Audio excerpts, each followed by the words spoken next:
There are numerous factors which determine the position of women in Islam, given the immense geographical and cultural diversity of the world's Muslim population. Nevertheless, there are certain texts, laws and cultural influences which are common throughout most of the Islamic world and which play a vital role in defining the social, spiritual and cosmological significance of women. These include Islam's sacred text, the Qu'ran, the Ḥadīths, which are traditions relating to the deeds and aphorisms of the Prophet Muḥammad, ijmā, which is a consensus, expressed tacit, on a question of law, qiyās, the principle by which the laws of the Qu'ran and the Sunnah or prophetic custom are applied to situations not explicitly covered by these two sources of legislation, and fatwas, non-binding published opinions or decisions regarding religious doctrine or points of law. Additional influences include pre-Islamic cultural traditions, secular laws, which are fully accepted in Islam so long as they do not directly contradict Islamic precepts, religious authorities,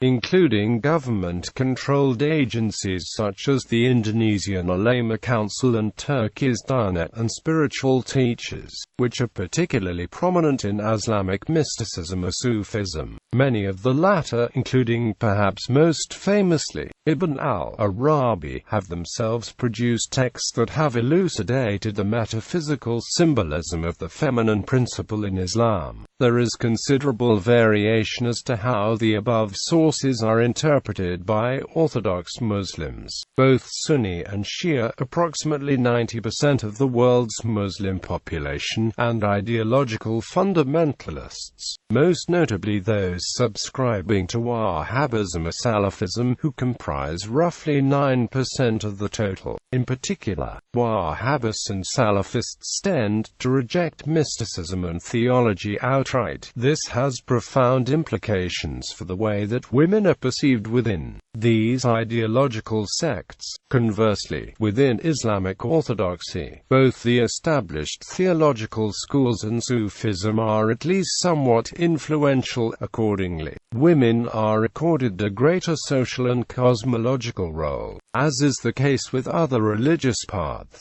the lived experience of women in the Islamic tradition varies enormously according to the particular circumstances, such as historical era, social class and location. As with Christianity, Islam's enormous numerical weight and geographical spread makes contextual knowledge essential to understanding this topic.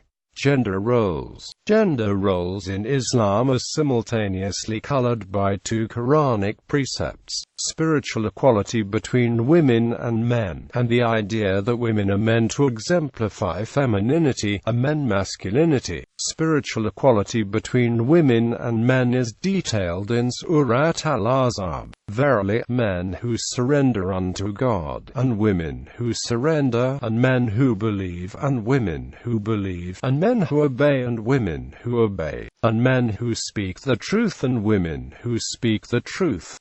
And men who give alms, and women who give alms, and men who fast, and women who fast, and men who guard the modesty, and women who guard, and men who remember God much, and women who remember God hath prepared for them forgiveness and a vast reward. Verse 33 of the Qu'ran. The coalition, Islam's basic view of women and men, postulates a complementarity of functions. Like everything else in the universe, humanity has been created in a pair. Neither can be complete without the other. In Islamic cosmological thinking, the universe is perceived as an equilibrium built on harmonious polar relationships between the pairs that make up all things. Moreover, all outward phenomena are reflections of inward noumena and ultimately of God. The emphasis which Islam places upon upon the feminine-masculine polarity results, quite logically, in a separation of social functions. In general, a woman's sphere of operation is the home, in which she is the dominant figure, and a man's corresponding sphere is the outside world. However, this separation is not, in practice, as rigid as it appears. There are many examples, both in the early history of Islam and in the contemporary world, of Muslim women who have played prominent roles in public life, including being sultanas, queens, elected heads of state and wealthy businesswomen. Moreover, it is important to recognize that in Islam, home and family are firmly situated at the center of life in this world and of society. A man's work cannot take precedence over the private realm. The Quran dedicates numerous verses to Muslim women, the role, duties and rights, in addition to Surah 4 with 176 verses named An-Nisa. Islam differentiates the gender role of women who believe in Islam and those who do not. The Muslim male's right to enslave women, seized during military campaigns and jihad against non-believing pagans and infidels from southern Europe to Africa to India to Central Asia, was considered natural. Slave women could be sold without the consent, expected to provide concubinage, required permission from their owner to marry, and children born to them were automatically considered Muslim under Islamic law if the father was a Muslim. Female education. The classical position. Both the Qu'ran, Islam's sacred text, and the spoken or acted example of the Prophet Muhammad advocate the rights of women and men equally to seek knowledge. The Qu'ran commands all Muslims to exert effort in the pursuit of knowledge, irrespective of the biological sex.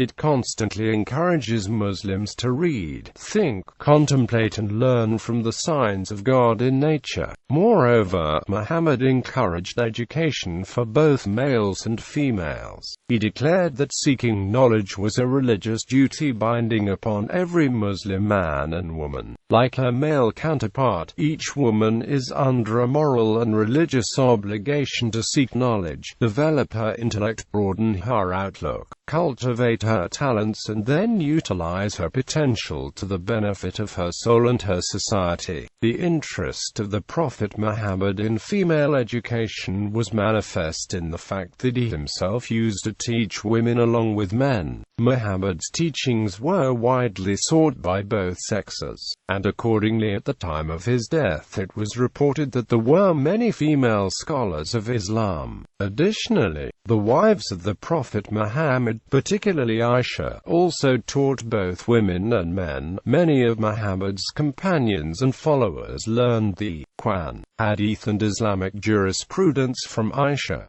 Notably, there was no restriction placed on the type of knowledge acquired. A woman was free to choose any field of knowledge that interested her, because Islam recognizes that women are in principle wives and mothers. The acquisition of knowledge in fields which are complementary to these social roles was specially emphasized. Historical religious education. Islam encouraged religious education of Muslim women. According to a hadith attributed to Muhammad, he praised the women of Ansar because shame did not prevent them from learning Islam. While it was not common for women to enroll as students in formal religious schools, it was common for women to attend informal lectures and study sessions at mosques, madrasat and other public places. For example, the attendance of women at the Fatimid Caliphate's sessions of wisdom was noted by various historians, including Ibn al-Tuway, al-Musabihi and Imam. Historically, some Muslim women played an important role in the foundation of many religious educational institutions, such as Fatima al-Fihri's founding of the University of Al-Qarawiyyin in 859 CE. According to the 12th century Sunni scholar Ibn Asakir, there were various opportunities for female education education in what is known as the Islamic Golden Age. He writes that women could study, earn ijazas and qualify as ulama and Islamic teachers. Similarly, al-Sakhawi devotes one of the 12 volumes of his biographical dictionary Dar al-Lami to female religious scholars between 700 and 1800 CE, giving information on 1075 of them. During the colonial era until the early 20th century, there was a gender struggle among Muslims in the British Empire. Women were viewed as a prelude to social chaos, a threat to the moral order, and man's world was viewed as a source of Muslim identity. Muslim women in British India, nevertheless, pressed for the rights independent of men. By the 1930s, 2.5 million girls had entered schools, of which 0.5 million were Muslims. Modern secular education. In a 2013 statement, the Organization of Islamic Cooperation noted that many Islamic member nations restrict education opportunities for girls. UNICEF notes that out of 24 nations with less than 60% female primary enrollment rates, 17 were Islamic nations. More than half the adult population is illiterate in several Islamic countries, and the proportion reaches 70% among Muslim women. Other scholars claim Islamic nations have the world's highest gender gap in education. The 2012 World Economic Forum Annual Gender Gap Study finds the 17 out of 18 worst performing nations out of a total of 135 nations are the following members of Organization of Islamic Cooperation: Algeria, Jordan, Lebanon, Turkey, Oman, Egypt, Iran, Mali, Morocco, Côte d'Ivoire, Saudi Arabia, Syria, Chad, Pakistan and Yemen. The gender gap at universities is not universal among Muslim-majority nations. In Turkey, the proportion of female university researchers is slightly higher than the average for the 27-member European Union as of 2012. At the University of Jordan, which is Jordan's largest and oldest university, 65% of students were female in 2013. In Kazakhstan, there were 115 female students for every 100 male students in tertiary education in 1999, according to the World Bank. This ratio had increased to 144 to 100 by 2008.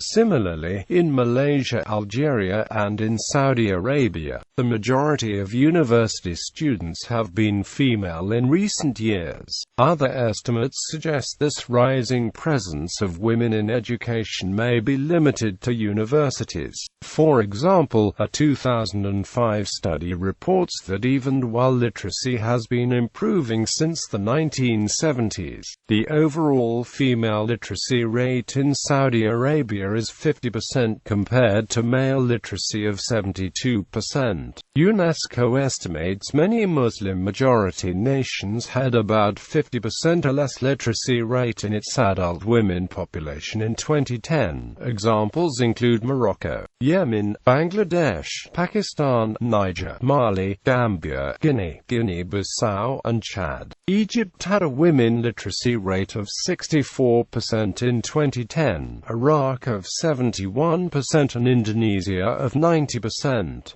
Female employment. Some scholars refer to verse 28 to 23 in the Quran and to Khadijah, Muhammad's first wife, a merchant before and after converting to Islam, as indications that Muslim women may undertake employment outside the homes. And when he came to the water of Madian, he found on it a group of men watering, and he found besides them 2 women keeping back. He said, "What is the matter with you?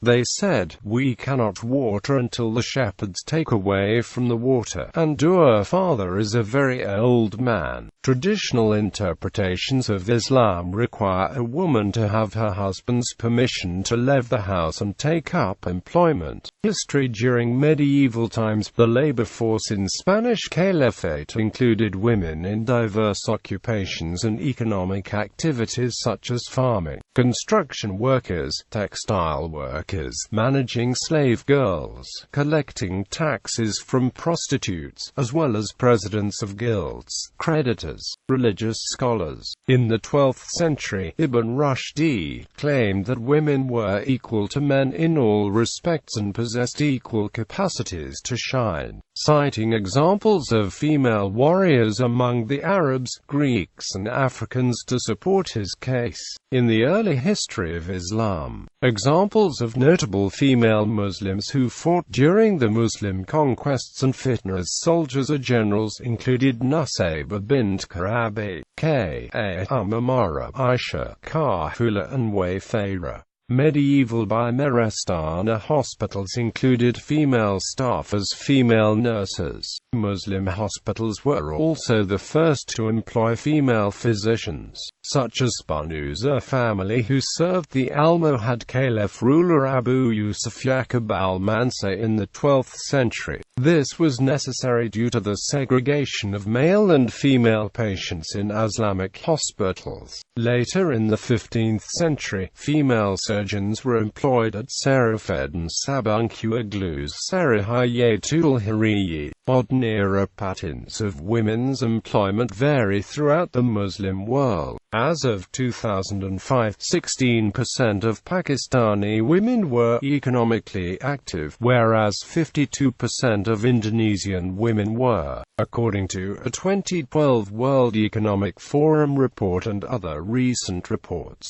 Islamic nations in the Middle East and North Africa region are increasing the creation of economic and employment opportunities for women. Compared, however, to every other region in the world, the Middle East and North African region ranks lowest on economic participation, employment opportunity and the political empowerment of women. 10 countries with the lowest women labor force participation in the world: Jordan, Oman, Morocco, Iran, Turkey, Algeria, Yemen, Saudi Arabia, Pakistan and Syria are Islamic countries. As of the 4 countries that have no female parliamentarians, women are allowed to work in Islam, subject to certain conditions, such as if a woman is in financial need and her employment does not cause her to neglect her important role as a mother and wife. It has been claimed that it is the responsibility of the Muslim community to organize work for women, so that she can do so in a Muslim cultural atmosphere, where her rights are respected. Islamic law, however, permits women to work in Islamic conditions, such as the work not requiring the woman to violate Islamic law, and that she maintain her modesty while she performs any work outside her home. In some cases, when women have the right to work and are educated, women's job opportunities may in practice be unequal to those of men. In Egypt, for example, women have limited opportunities to work in the private sector because women are still expected to put the role in the family first, which causes men to be seen as more reliable in the long term. In Saudi Arabia, it is illegal for Saudi women to drive, serve in military and other professions with men. It is becoming more common for Saudi Arabian women to procure driving licenses from other Gulf Cooperation Council states such as the United Arab Emirates and Bahrain. According to the International Business Report published by global accounting network Grant Thornton, Indonesia, which is the world's largest Muslim country by population, has 40% of senior business management positions occupied by women, a greater proportion than the United States and Denmark.